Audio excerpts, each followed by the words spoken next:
سورة أنزلناها وفرضناها وأنزلنا فيها آيات بينات لعلكم تذكرون الزانية والزاني فاجلدوا كل واحد منهما 100 جلدة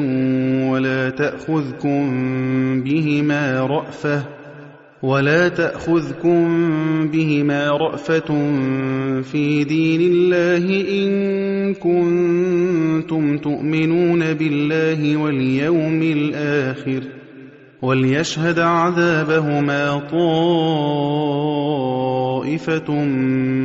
من المؤمنين الزاني لا ينكح إلا زانية أو مشركة والزانية لا ينكحها إلا زان أو مشرك وحرم ذلك على المؤمنين والذين يرمون المحصنات ثم لم يأتوا ب4 شهداء فاجلدوهم 80 جلدة ولا تقبلوا لهم شهادة أبدا وأولئك